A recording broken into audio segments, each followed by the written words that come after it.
Good morning, everybody, and welcome back. My name's James Cadman. I work for the Supply Chain Sustainability School. And this section that we're going to talk about for the next half hour is about driving decarbonisation and the Speedy Hire journey on that. I'm joined by 4 guests from Speedy Hire who are going to take you through that journey. I've got Aaron Powell, who is Fleet and Logistics Director, Chris Parks, Fleet Manager, Darren Francis, who's Group Property Director, and Matthew Pygott, who's Head of Net Zero. Matthew, I'm going to start with you first of all. If you could talk to us about the journey, the arc for Speedy Hire in terms of net zero. Where are you trying to get to and what are the key components of that? Fantastic. A great question. And the journey really starts from setting the science-based targets. We were the first hire company to have validated science-based targets and a really robust net zero roadmap in our scope 1, 2 and 3. We have near-term and long-term targets which are really driving the chaps in the room to decarbonise across their assets. We'll start with our scope 1 and 2, where our near-term target is to reduce that by 51.6% by 2030. And we've done a fantastic job at reducing that already with 49% reductions. And we'll see some of the great innovation that the chaps have delivered on to achieve that. And our scope 3, the biggest challenge for every business currently in the UK aiming towards net zero is scope 3. And we're looking to decarbonise that by 46% by 2030. And then we're trying to achieve a full value chain reduction by 90% by 2040. There's a slight little leeway of offsetting around 10% as per the science-based targets. And we're really looking to be at the forefront of the net zero space. We're looking at the upcoming ISO standards that will be coming next year as well to really drive decarbonisation in the business, looking at target setting and then sharing stakeholder responsibility. The fantastic success that we've had within the business is getting everybody involved in the net zero roadmap, involving property and fleet into that target setting and data analytics, which has really supported our business. And then it reflects on our customers as well. As we decarbonise our scope 3, we get better assets onto their sites, we decarbonise our emissions and their emissions as well. Super. That's really useful scene setting. There's lots of numbers, lots of dates in that, lots of percentages. I'm sure it's a bit of a flow for people. Could you just very briefly describe what Scope 1 and 2 mean? Because there might be some people watching who are not quite sure what those terms mean. So Scope 1 is all around direct emissions associated with our commercial vehicles and even the gas that we burn within our property. Scope 2 is all around the electricity that we procure, and Darren will be talking about some of the renewable opportunities that we've had. And Scope 3 is that mess of everything else. I like to call it the big ball of mess. But we've spent a lot of time, the last 2 years, we've had our full value chain, scope 1, 2 and 3 audited to an ISO standard, and we're very proud to achieve that because we've unlocked and unpicked that mess to really set where a hire company should go. And I just want to revert back to, this is an evolving space, and we, at the forefront of that space, will overcome the challenges around net zero. As you try and grow a business, how do you reduce your emissions as well? And those problems are for the chaps here today to unlock. That's a lovely segue. Thank you, Matthew. So, Darren, coming to you in terms of the property side of things, we just heard about scope 1 and 2, about your electric and your direct emissions. What's been happening within the Speedy estate? Quite a lot's been going on in Speedy estate. Firstly, we look at the whole decarbonisation as a sort of a dual avenue that we have to sort of pursue. So firstly, it's about ensuring that the energy that we're using is clean and renewable. And then secondly, it's about reducing the amount of energy that we're consuming as a business as a whole. So on that first point, in terms of the renewable, the electricity, we're procuring sort of green renewable tariffs. So we've made massive strides in providing clean energy across the business. We're currently around about 95% clean energy. Now, in addition to that, it's introduction of technology such as solar, which allows us to generate on site. At the moment, about 10% of our energy across the estate comes from the solar installations that we have. But there's an awful lot of more work to do in that space. And then we're also trying to introduce technology that will help reduce the amount that we need to actually consume on site. And we do that through a number of ways. Firstly, there's a sort of a concept that we have called modularisation, which is we split the buildings up into different zones and we treat those zones individually. No point having a sort of one temperature for the entire warehouse. So we factor in where people spend all of the time, or the majority of the time, and we focus the consumption in those areas. And then we've got things like the BMS systems that we're installing, which the first one we installed was at our sort of innovation centre in Milton Keynes, which regularizes the temperatures. So it takes away user control and allows us to adjust and maintain optimum temperatures across a building. And you mentioned people a couple of times there. I think that's a really good point. You know, there's lots of great kit and lots of equipment and building management systems and other things out there to kind of take the human element out of it. But how do you engage staff in terms of why it's being done and how they can benefit from it and how they can interact with it? What's the kind of the training piece on that? So I think the cultural changes, the shift in the way users interact with buildings is really important to us. And it's probably one of the most challenging things that we have to address, because changing the nature of a building won't just bring the people with it. So there's an education piece that goes around it. And it's getting people comfortable. I think people buy into it when they see the results. They have a much more comfortable working environment. And so, yeah, it's probably one of the areas that is probably requiring the most attention at the moment. Yeah, definitely. Things that we notice as well in the supply chain school, you always need the machine and the person as well together to work in harmony. No, absolutely. Wonderful. And that kind of segues on to nicely to Aaron in terms of the fleet side of things and what you've had to do in and around your estate to make that change so that the fleet that you have can move away from conventional fossil fuels, petrol, diesel, to electric options. Darren's doing a great job in finding properties that we can put chargers in. We have got chargers in most of our locations now, especially the ones that have vehicles, but we sort of give them two options as well. We provide them with a cable that can plug into a 3-phase, which you can charge from, but we also give them an EV fuel card, so they can use that in the network. The biggest issue about the fuel card is most of the sites you go to on the network are predominantly for cars. So when you've talked about a van or a truck trying to pull into those sites, it does take up a lot of space. And when we've done the Green Fleet Rally recently, and we found that ourselves, it was overhanging the whole of the bay. We took it up, and then you've got, you want to sort of rapid charge these vehicles to get moving. You don't want drivers sat around for hours and hours on 30 kilowatt, 40 kilowatt chargers. So it's a bit difficult in that, but we are getting in. We're bringing in over 200 EVs now, including HCVs. We've got 9 HCVs, so there's not many people in this industry that have electric HCVs. We've got 27 ton, 18, lots of 7.5 tonners, and it's great. And like I say, Darren's finding the properties for us that we can put the charges in and have the grid capacity and everything. Super. And Chris, if I could bring you in, Darren has already mentioned kind of the people aspect of this. There's equipment, but there's also the person. From your experience in terms of moving to an electric fleet, how that plays out with the drivers, the people who use them, they might look like the same vehicle on the outside, but on the inside they're quite different. Absolutely, yeah. It is a completely different way of fueling a vehicle, and it's always the case with a petrol or an ICE vehicle. Petrol pumps are very standard, one doesn't flow faster than the other normally. Prices are fairly linear. So it's a case of educating our drivers, our managers to kind of pre-plan that journey to make sure that they're charging at suitable charges, as Aaron said, that they have the space. And we're seeing that more and more often now that public infrastructure is taking into account these LCVs and making larger bays. So we're just trying to educate people to say, right, here's your journey. Let's pre-plan a little bit, because you can always rock up to a fuel station and that's fine, but you can do that with an EV just with a little bit more forethought.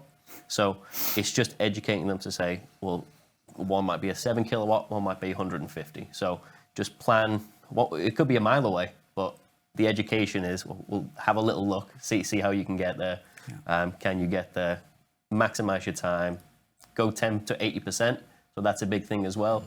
Making sure everybody wants full charge, but you don't need it half the time. The range is there. So getting that 10 to 80% is the best, most efficient way of doing things. So making sure we're fast. And you mentioned the cliche of range anxiety. How do you deal with that? That's one that everyone thinks about with EV. Do you know, it's once you get drivers in the vehicles, that's the hardest part, because once they're in those vehicles, I can't think of anybody in our business, at least, that is now in a EV commercial and wants to come out of it. They're very hesitant to go into it because it's a brand new way of doing things. It's it's a whole change of how they did things. They could be in an ICE vehicle for 20 years, and now they're in an EV. But once they're in them, the driving experience is much nicer. You normally get more tech in them. So yeah, it's good for the drivers to get in those vehicles and actually just experience them. Yeah, that's wonderful.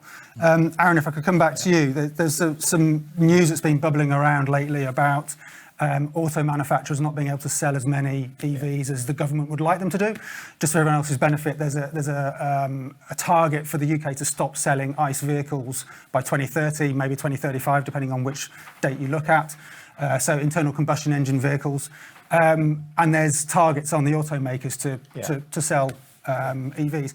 What's your view from Speedy's point of view in terms of that wider sectoral context? Well, the Z mandate is for the manufacturers, so they've got to sell, I think it's 10% of every order that we place, they want us to be EV. And I think it's great if the government hadn't put the thing back and then they've moved it again forward, which has not helped the manufacturers. So I think they're going to do one or two things. They're going to either put severe discounts in or reduce the price, or the government are going to help some way in helping that through. But for us, it's great as the end user, because there's going to be something there that's going to make these vehicles, because they are more expensive, let's be honest, they are more expensive. And if the price comes to parity with an ICE vehicle now, then, why wouldn't we do it? Why wouldn't we buy them? Yeah, kind of makes sense. And one of the other questions, Chris or Aaron, I don't know whether it's for either of you to pick up on, is on kind of the heavier side, the HGVs. You mentioned there's a fair few numbers in the fleet already. A lot of people from the outside looking in go, EV's fine for cars and vans, but the heavier you get, the harder it gets. How do you tackle that kind of... It does get harder, but, as a business, we're investing in that and we're taking that leap forward. And we have, like I say, we've got 9 in the business. And we've done it in a basis of, can those vehicles work by what they do currently in the ICE vehicle? Yes, they can. And let's take the leap of faith and do it. And they're operating really well, really well. And again, a driver behaviour, just education on, where can you charge? Because again, HGVs are a little harder to get on the public network, but there will be sites that you can go to. And like a normal car or an ICE vehicle, you have stations that you go to. The same with an EV. You know which ones you use because you're in that area all the time. So you get used to once you're in them, you get used to where you need to go and where's the best place and where has the best amenities, where has a Costa or a Starbucks or whatnot. So, You can understand, these big haulage companies who haven't dipped their toes into it yet, because they are doing large mileages. Whereas we, from a depot perspective, we're not doing large mileages in every location. So, central London, for instance, is our fully EV location, and it's a small site, but every vehicle in there is EV, and it's great. And we'll be rolling that across other sites, potentially Birmingham and other sites in London that are going to become fully EV as well. So it can be done. Yeah, definitely. And here's a $64 million question.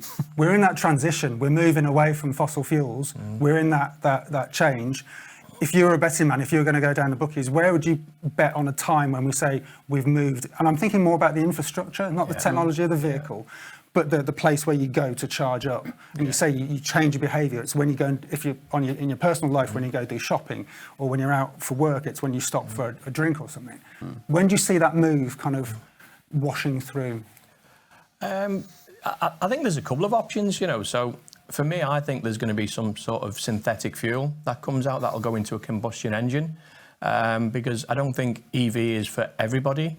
Long haulage, we've got hydrogen coming, but we don't know the price of what hydrogen is going to be or how expensive it's going to be. But I think there'll be a synthetic fuel. But in terms of that washover, I think there's a lot of companies now, and there's thousands and thousands of chargers out there. But when they say there's 50,000 chargers or whatever it is, a lot of them could be 3 kilowatt, 7 kilowatt that are okay if you're going to park overnight and you're going to charge. But there is, there's a lot of charge out there, and I think the companies like your grid saves and everyone are now looking towards the commercial side of it, and they're going to put them into your petrol your motorway service stations along the route, which will be rapid charges, which will help along that route. But I still think there's going to be something that's going to come out in the next few years. That'll help us with that. on the EV infrastructure side as well, I think the government obviously has that multi-year phase of standardizing things, which I think is absolutely critical. You know, making sure that there is contactless payment terminals. You don't have to use an app. Yeah. So I think once that's in and all the EV charging manufacturers kind of adopt it, I think that's going to be a real big step forward for people who are driving these EV vehicles.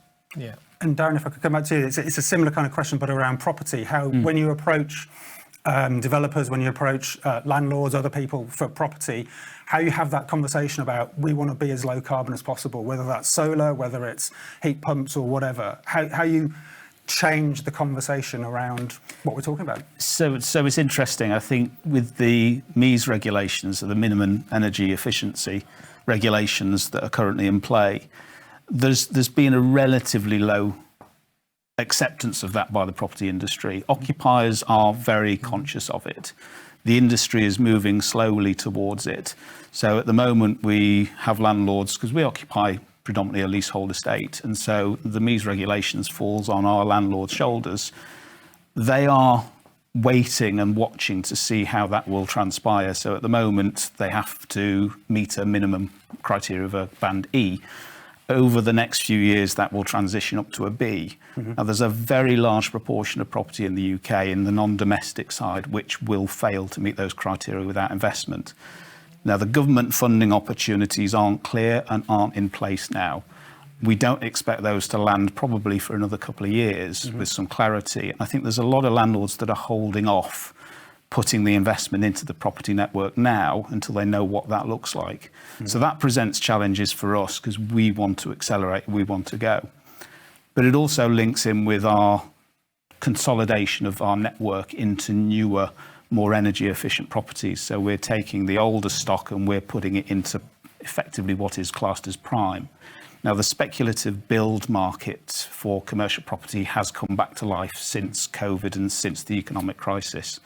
And what we're finding is that the buildings that are available now are a lot more energy efficient. They have all the bells and whistles. They come usually with an array of EV chargers and so on and so forth.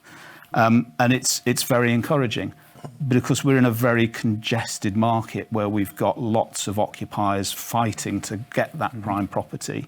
And so it's very difficult. But yeah, it's the right direction for us to travel. We need more clarity on the MEES regulations. We need more clarity on the funding. And we need landlords to start catching up with us. They are slowly, and it's starting with the big institutional landlords who we predominantly as a business deal with. Where we've got problems is you've got small local property owners with small old buildings that don't seem to have even recognised the fact that they've got something that they need to deal with. Yeah, they are sweating their assets. Yes, absolutely. Cool. But we'll see what the government do. You know, Rishi Sunak pushed back the band C criteria from 2027 to 28. The next one at 2030. I would not be surprised at all if that gets pushed back at least 12 months. But watch this space. We shall see. We will ignore what they're doing. We have our own ambitious targets to hit, and that's exactly what we're trying to do. Excellent. And you've all indicated there's a bunch of different stakeholders out there. Matthew, if I could come to you and kind of try and pull that together in terms of, you know, no organisation is going to solve this on their own. We've always talked about that in terms of climate change and wider issues. You just talk a little bit about some of those different stakeholder groups, internally and externally, that need to be engaged on this journey. I think it can be summarised quite well, and Amelia actually put this term together, so credit goes to her, is the 3 C's, so carbon, communities and capabilities. And that involves all of the stakeholders, not just within Speedy as a business, but with our large extensive property portfolio of 140 plus depots, the communities and the people we impact not only in our workforce internally, but externally, and even our customers as well. And that challenge of engagement is quite hard. You can, you know, metaphorically shoot a shotgun and try and hit, shall we say. And that is, you know, resource intense. So as a business, we have to be very strategic with the stakeholders that we involve the communication of ESG in. We get key decision makers in the room. We take them through various training as well. And we also work with our customers as well, educating them, because at the end of the day, as Speedy as a business, we have a duty of care to decarbonise across the built environment, across the construction industry. So there's various tools out there that we're looking at. We use IEMA, we're looking at the carbon literacy project as well, to engage those stakeholders at a more refined sort of ESG lens. And I'd say the first, and anybody who's dialed in, the first step is having the conversation. That is paramount. Let's sit down and have the conversation. That conversation happened a number of years ago for you, and you can see the changes that my life is made easy because of the hard work that these chaps are doing. So that conversation happened, years ago. So if anyone who's dialed into the conversation, have that conversation with your key stakeholders, see where that leads you, see what integration you can do around key things around renewables, alternate transition fuels, and then start building that roadmap out. So it's a lot of work. I'm not going to say it's easy, but we're all on that journey together to 2050. And I'm going to pick up on that thread about that internal stakeholder and conversations you've just mentioned, Matthew. And Chris, I'm going to come to you. How do you, from your experience over the last few years, how do you kind of influence those internal stakeholders that this is the right thing to do? And it's not just about climate, but there's business sense, there's financial sense, and so on. How do you broach that conversation with the board, with the C-suite, whoever the key stakeholder is, to start moving this? To be honest with you, I've had an easy run of it. We have Amelia, who is on our C-suite, and it was really pushing the agenda. So my life's made easy because we know we need to do it. We have a plan. We have a transition plan to meet 2030. So I won't lie, my job's pretty easy in terms of getting them convinced to transition those vehicles into EV, because everybody knows about it from our internal stakeholders. Yeah, super. I think we're showing it's a bit too easy if you listen to us. But there's a lot of hard work that goes into it. There's a lot of work. I was going to say, the corollary for me on that is, what are the bits of advice you'd give any other organisation who's dialed in today to say, yeah, we want to do that. We've got, the boss has got an EV, but apart from that, we haven't got much. Yeah. Where do we go from here? Yeah, well, from our side of things, it's probably selecting the right manufacturers. So there's a number of EV cars, HGVs, LCVs. So it's making sure you're choosing the right partners, because not all vehicles are the same in terms of, their carbon life journey.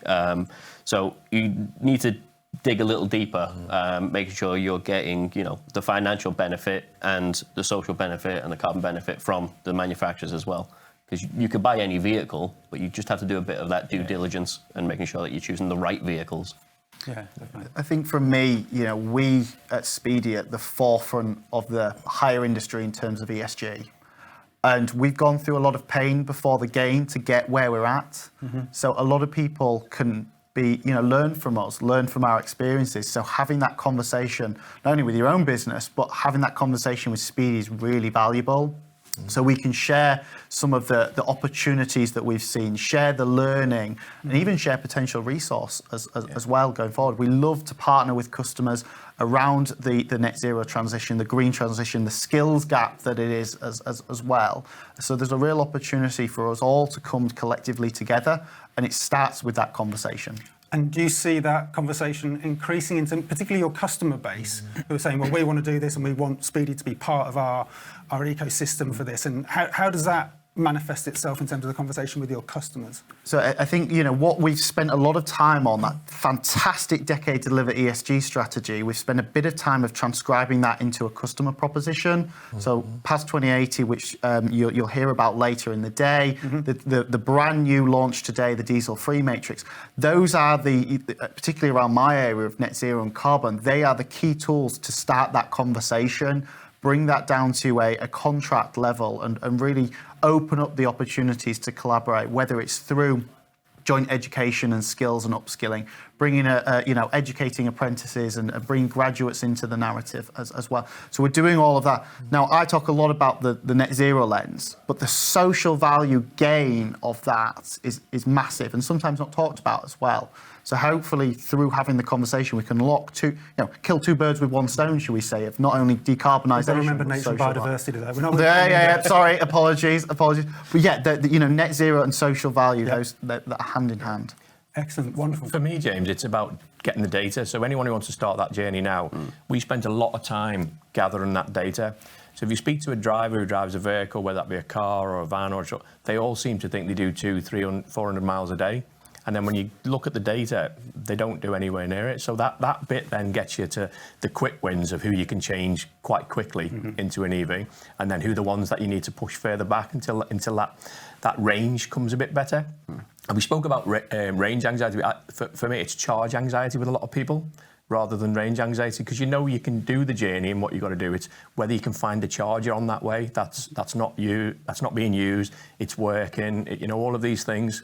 So it's more around that. So the more chargers that come on board, and you pull into a service station, they're putting 15, 16, 17 chargers in now, which will help with that charge anxiety. But it's getting that data right first, and just do that due diligence on your fleet and see what they're actually doing.